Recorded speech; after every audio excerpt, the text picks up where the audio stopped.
Fala, galera, beleza? A aula de hoje é sobre os recursos minerais, tudo bem? Antes de iniciar, eu peço para vocês, né, olharem sua volta.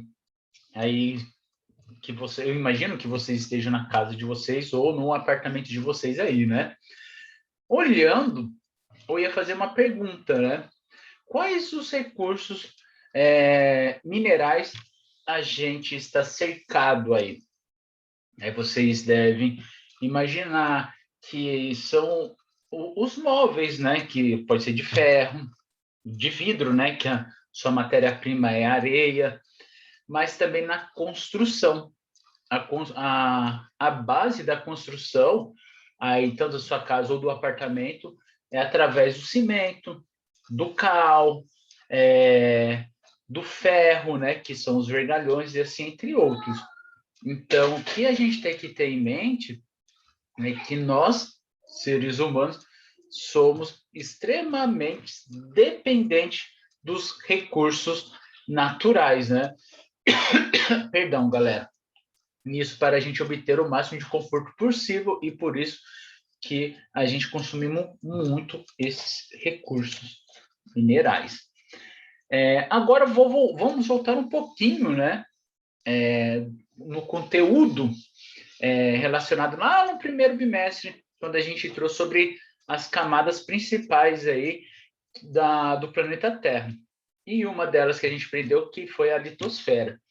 Então, é na litosfera onde que está essa constante transformação, né?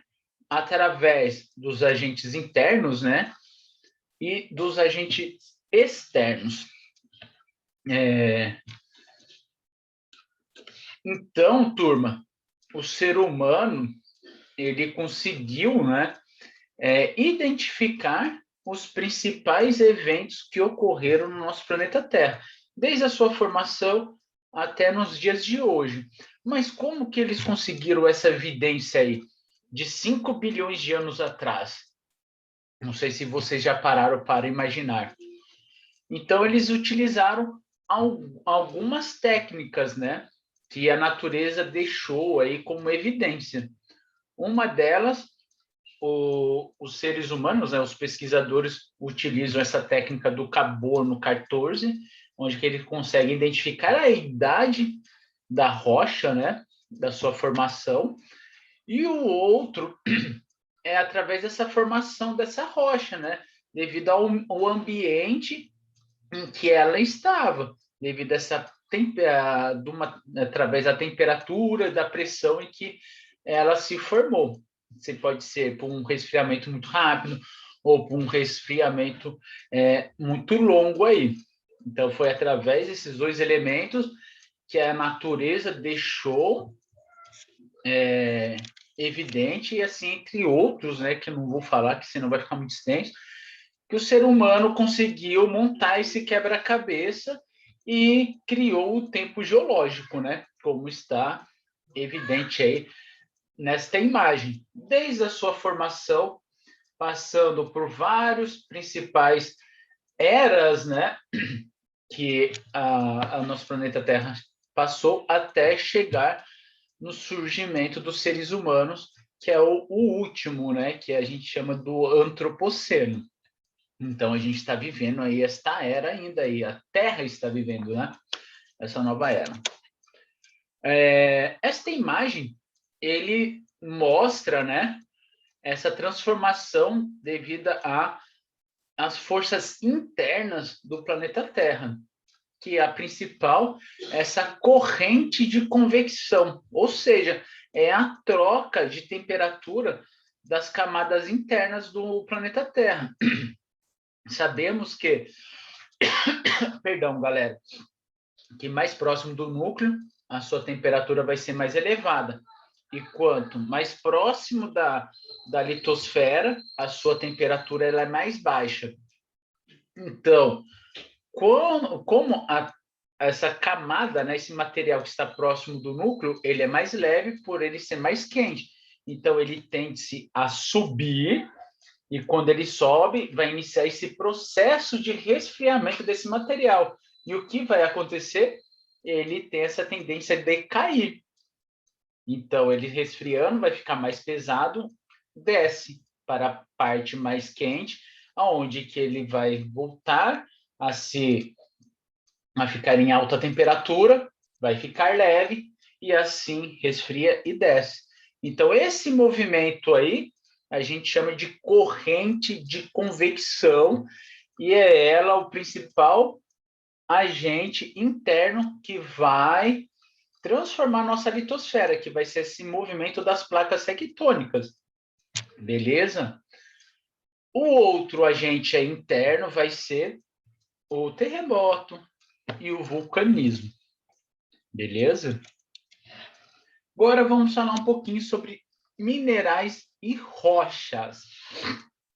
Quando a gente fala de minerais, são os componentes básicos das rochas e com estruturas tridimensional, que se repete ao longo do espaço. Ou seja, nesta primeira imagem aqui, os minerais são todos esses quadradinhos pequenininhos aqui, irregular. Tem uns que são maiores, outros pequenininhos, de coloração diferente, um mais escuro, outros mais claros, um pouco mais avermelhado.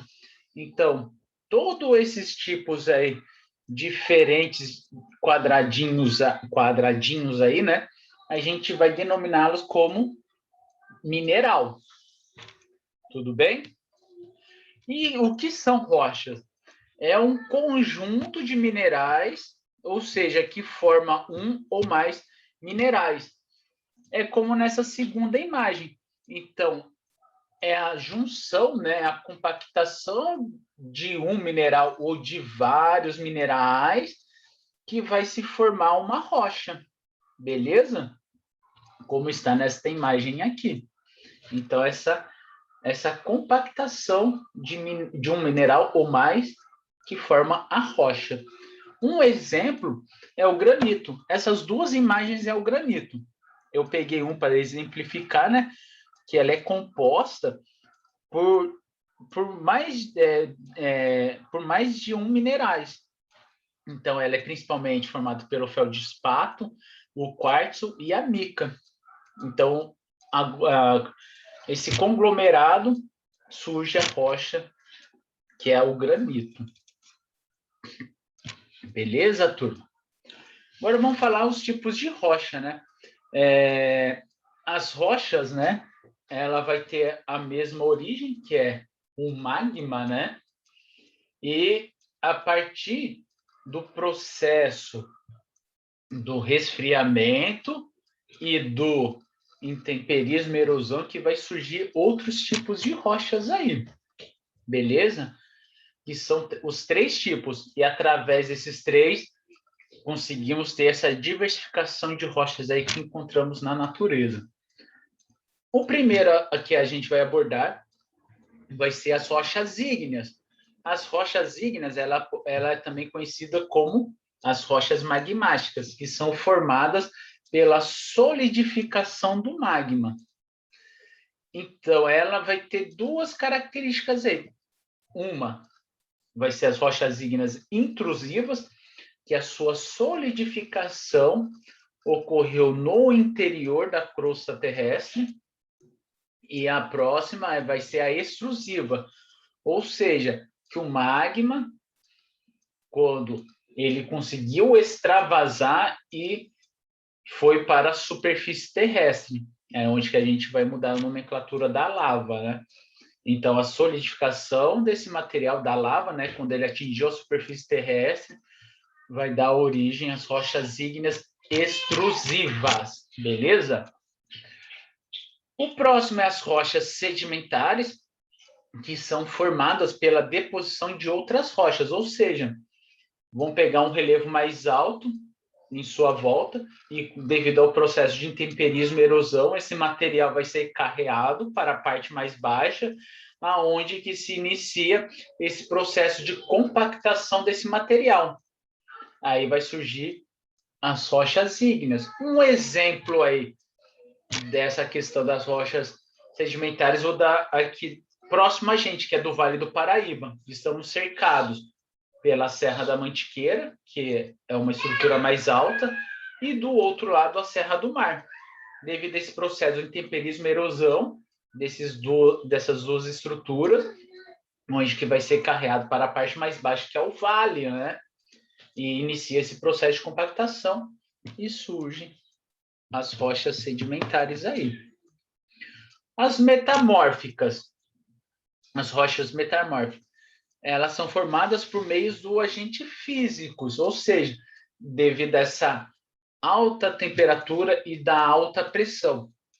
E esses elementos vai mudar a sua composição original, então vai mudar suas estruturas, aonde que vai surgir um novo tipo de rocha, beleza? Então vai ter uma rocha matriz, né, que a gente chama, e essa rocha matriz vai passar por um processo de alta temperatura e de alta pressão e que vai se transformar em uma nova rocha, em uma outra rocha, né, devido a mudanças nas suas estruturas físicas e químicas aí.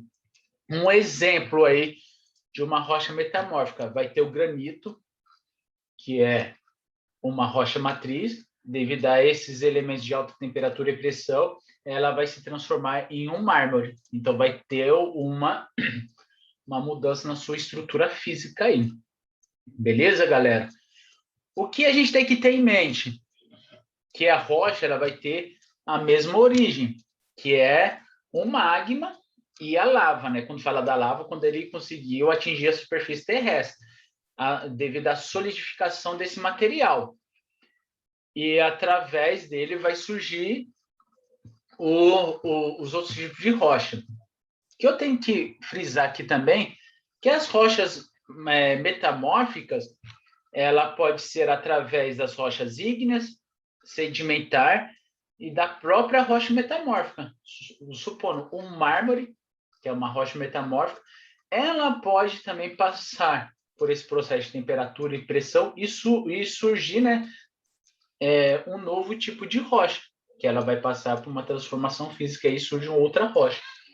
Beleza? A metamórfica não se limita só a rochas ígneas e a sedimentar, e sim a ela mesma também. E os recursos minerais, né? A gente sabe que ela tem várias finalidades aí. Então, ela vai desde essa questão aí da correção do solo, né? Que a gente pode usar a dolomita para tirar essa acidez, né? Para regular o pH do solo, ou a gente pode utilizar, ou não, né? Ela vai ter essa finalidade. E por mais extremos aí, a alta tecnologia, que é a utilização do nióbio aí para confecção aí de alguns computadores de alta precisão, né? E as rochas, né? A gente pode classificá-las elas como metálicos, fósseis e não metálicos. Quando a gente fala de rochas metálicas, que na sua composição permite a condução de calor e eletricidade. Um exemplo aí, ó, mais próximo da gente, está na nossa casa, que é a fiação elétrica, que ela é formada por cobre, beleza? E não é só o cobre que a gente pode denominar como metálico, a gente pode chamar o alumínio, o ferro, o ouro, a prata e assim, entre outros aí. E os energéticos fósseis têm a de origem orgânica em sua composição e serve como combustível aí para a produção de energia. Aí a gente já está falando do carvão mineral, do petróleo e do gás natural, que é o mais conhecido aí pela gente. E o não metálico é que não contém minerais metálicos. É só a gente fazer essa associação do metálico aí, né? Fazer esse processo inverso. Então, ela não vai ser aquela rocha condutora, ela não vai produzir calor. A gente pode falar do granito, do diamante, da areia, do calcário, da dolomita, e assim, entre outros aí. Beleza, galera? Aí tem uma pergunta aí, né? Então, para que servem esses recursos, né? A gente viu um pouquinho, né, da sua aplicação que vai desde lá para a agricultura até na alta tecnologia. Então, a gente pode dizer que ele serve de tudo um pouco, né? Então, a gente consegue ter várias finalidades aí para ele. É só a gente olhar em nossa volta. Por isso que tem essas imagens aí. Então, ele constitui, ele tem a sua presença, né, muito forte nos grandes centros urbanos, na nossa casa, nas rodovias e assim, entre outros aí. Agora vamos falar sobre os minerais, né? Nessa questão para as indústrias. A gente retira esse material bruto, né, da natureza, passamos eles por um processo e transportamos para as indústrias. E a indústria ele vai fazer esse processo aí de transformação desse material bruto em lingotes, que vai dar origem aos objetos que a gente tem em nossa casa. Pode ser aí uma geladeira, pode ser cadeira, beleza? E a indústria, né, que é responsável pela transformação do material bruto em outro material que vai compor o outro objeto, pode ser aí um lingote de ferro, a bobina de alumínio e assim entre outros aí, beleza? Isso é um dos exemplos aí que a gente pode dar em que a indústria é responsável aí, tá? Este mapa, ele mostra as principais jazidas de recursos minerais que o Brasil tem. Então, podemos observar que o norte, ele tem uma forte presença, né, desses recursos naturais, Minas Gerais também, São Paulo e assim como o Nordeste. E o Centro-Oeste também, praticamente quase o território brasileiro inteiro aí, né? Que ele é muito forte, que tem essa presença marcante. Este dado aqui, né, ele está mostrando as regiões que têm a maior atividade extrativista, né? Ou seja, de extrair os recursos minerais. O primeiro gráfico de pizza aí está falando sobre a região, quem é que extrai mais deste recurso. Podemos observar que é o Sudeste e logo vem Norte, a região Norte. E o próximo gráfico, né, está falando da distribuição do valor da produção mineral pelas principais unidades federativas. Então, a gente falou de região, agora a gente está falando de estado. Então, você vê que os dois dados ela bate. Então, pegamos Minas Gerais, que ela pertence ao Sudeste, e logo vem o Pará, que é da região Norte. Beleza? Depois vem São Paulo e assim entre outros estados aí. Beleza? E isso reflete que o Brasil é um dos grandes exportadores de minério. E o seu principal comprador é a China. Vamos falar um pouco dos impactos, né? A gente falou só da composição e da finalidade da aplicação desses minerais. E o por detrás, então, para a gente extrair, temos que o quê? Desmatar, né? Então, esses recursos, a gente tem que ter em mente que ele é considerado não renováveis. Ou seja, então a gente vai extrair que vai chegar um determinado momento que ele vai ficar escasso e a sua reposição na natureza, esse processo aí ele é muito longo, muito extenso, estamos falando de milhares de anos aí, para ele se recompor. Por isso que a gente chama de não renovável. Não é que não vai existir mais, é devido a esse processo longo de reposição. E esta utilização, né, como comentei, né, lá no comecinho do slide, 7 bilhões de pessoas consumindo, e nessa escala ampla, né, ele é preocupante. aí a gente está extraindo muito, gerando muito impacto ambiental, não só nessa questão da extração do mineral. A gente gera o desmatamento, gera a poluição hídrica, altera o relevo, onde que pode amplificar esse processo da erosão, gera os impactos socioambientais também. Então, todos esses elementos aí estão por detrás devido à extração dos minerais. Quando eu falo de socioambientais, a gente já tem que fazer essa associação do que aconteceu aqui no Brasil recentemente, que é o rompimento das duas barragens, que foi de Brumadinho e de Mariana. Então, devido a essa falta aí essa omissão, né, na fiscalização dessas barragens, resultou no rompimento, em que se perdeu partes de uma cidade, geramos um desequilíbrio ambiental muito grande, em que matamos o rio, né, doce, principalmente, em que essa população tirava o seu sustento, né, que era da pesca. Aí você vê que a gente gerou um impacto muito grande aí, beleza? Fora a perca da vida marinha, porque o rio, no Brasil falando, né, ele sempre vai desaguar no mar. Fora que a gente matou o rio, a gente está matando esse estuário, né, que é esse encontro da água do rio com do mar. E fora percas de vida, materiais, a gente abala essa questão econômica também. É triste, né? Mas é isso que a gente tem que ter em mente. Beleza, galera? A aula de hoje foi isso daí, turma. Dúvidas, pode mandar mensagem por e-mail, que eu vou responder.